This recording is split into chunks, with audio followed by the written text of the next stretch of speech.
Geoff, what a week it's been for Arsenal and Mikel Arteta. He kept that starting 11 that we saw against Fulham, and people were kind of questioning if that was the right decision. Obviously paid off and worked. How much credit should we give to Mikel Arteta for getting them to this final? I think he's been spot on over both legs, his tactics, his substitutions in both games. And I think, and Nico and I were saying on the watch-along yesterday, second half, you know that Atleti are going to come at you. You know, that's their season. That's all they've got left.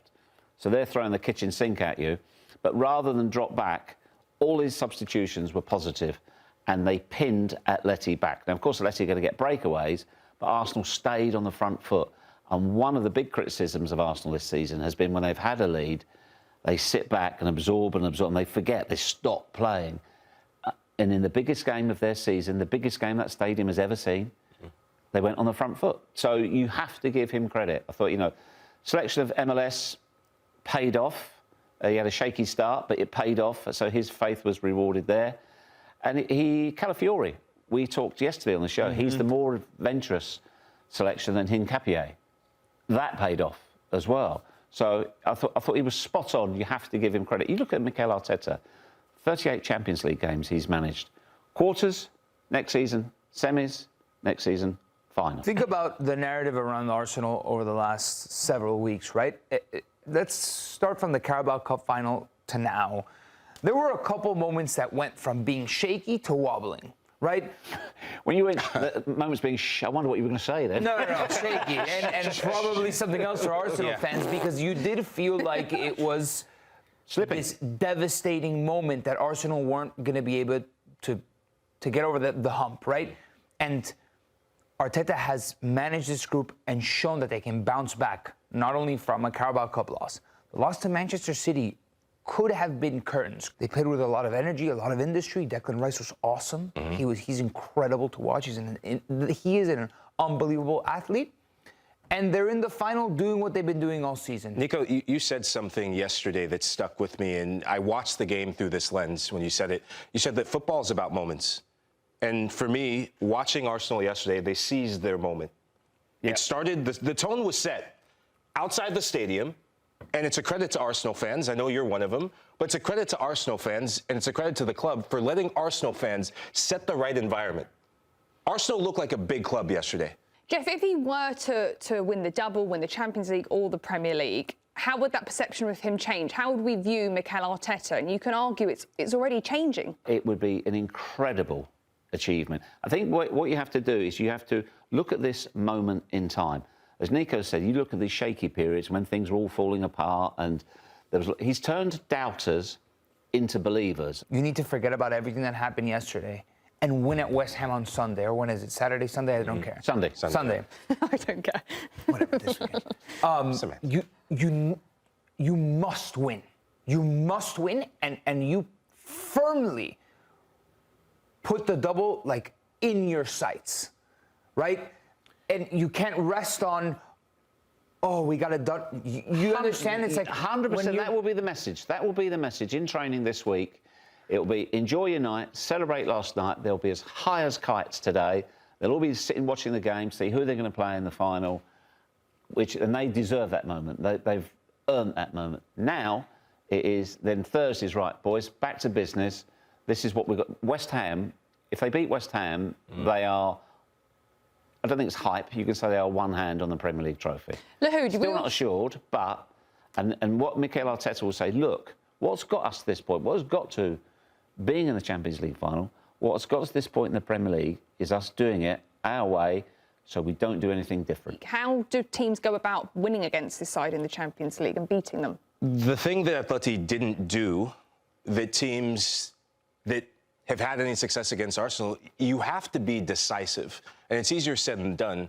But when you look at the chances that Atleti had and have created, and the first leg is what I'm talking about, not the second leg, the many chances they created in the first leg, they wasted opportunities. The two teams waiting for Arsenal, whoever wins that one, they're the most elite teams in terms of being efficient and effective in the final third. You give Harry Kane, you give Lucho Diaz, you give Dembele, Desiree Doué, any of those players, any of the chances, Michael Olise, that Griezmann and Ademola Lookman, who was shocking on the day in the second leg, have, I mean, it's going to get ugly. But We haven't played the final yet. This Arsenal backline is elite. The backline and the midfield too, that is where the strength of this team, that is where just the focal point, that is where the confidence and the reinstilling in confidence really comes from. Except maybe the right back. Do you know what? He'd been really shaken. Ben White actually played really well last night. That connection doesn't guarantee his starting place. But also, if you look down the left-hand side and you add Timber's name to it, all of these other players, they've all come in and played important parts, like the Eze Odegaard conundrum as well at the moment. Eze, it didn't happen for Eze yesterday. You talked about him yesterday. It did not happen for him. Odegaard changed it. First leg, didn't happen for Odegaard. Eze changed it. So, well, that's interchangeable. That from the beginning of the season, we were talking about Arsenal to be able to compete on both fronts. Yeah. And Champions League was almost like secondary to the main objective of the season, which is Premier League, and Arsenal's still very firm, obviously, in that race. But to be fighting on two fronts, like any modern team, you need to be deep. Atleti's not deep enough. Atleti put all their eggs in one basket, and their entire season hinged on those 45 minutes when they went down 1-0 at the Emirates, right? Yeah. Arsenal are a deep squad. They're a very modern squad where you've got multiple top players per position. And if somebody goes down injured, it's about managing those players. It's about seeing how many minutes they get to be able to have an impact. I mean, look at MLS. MLS was nowhere to be seen the entire season. And then he was put in at the weekend against Fulham, and then in the most high-pressure game that probably Arsenal will face from here on out. I'd love to know. I would love to know whether or not Mikel Arteta said to Myles, "I'm going to play you in midfield against Fulham because I have in mind to play in midfield against Atleti." Whether it was pre-planned or that just that single performance persuaded him to play him against Atleti, which was a huge call. So let's quickly talk about some interviews we saw yesterday. Bukayo Saka was asked on the UCL Today show, who would you prefer to reach in the final? And he was kind of laughing, saying, I've got to give a media-trained answer here. But you know deep down who we would rather face. Who do you think Arsenal would prefer? I thought he was referring to Bayern. I mean, pick your poison. Why? Why Bayern?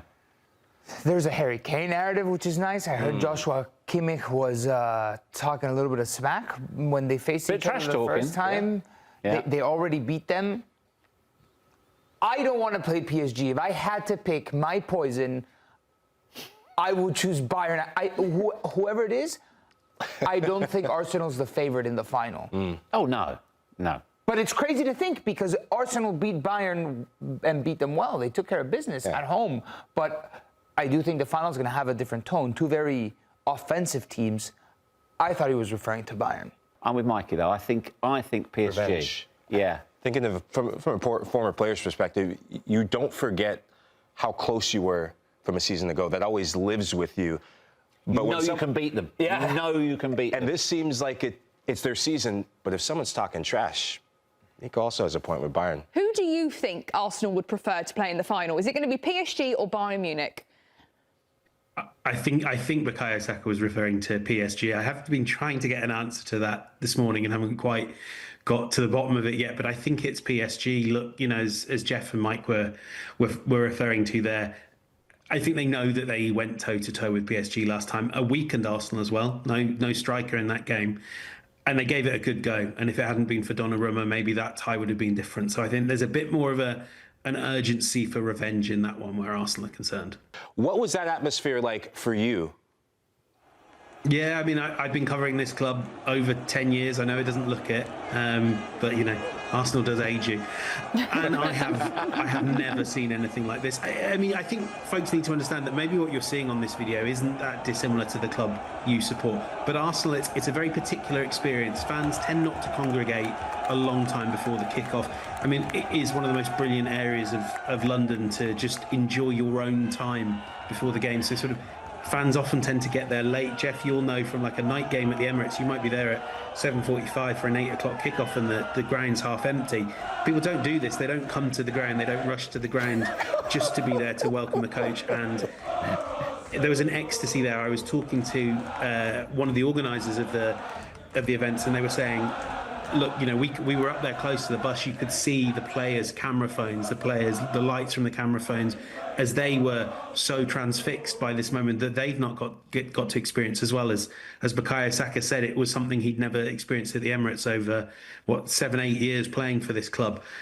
And I don't doubt for a second that it gave them that extra little bit that meant that they ran out really deserved winners. I thought it was the best atmosphere that ground has ever seen. I'm certain of it. Not just the goal, but the moment that the goal happens.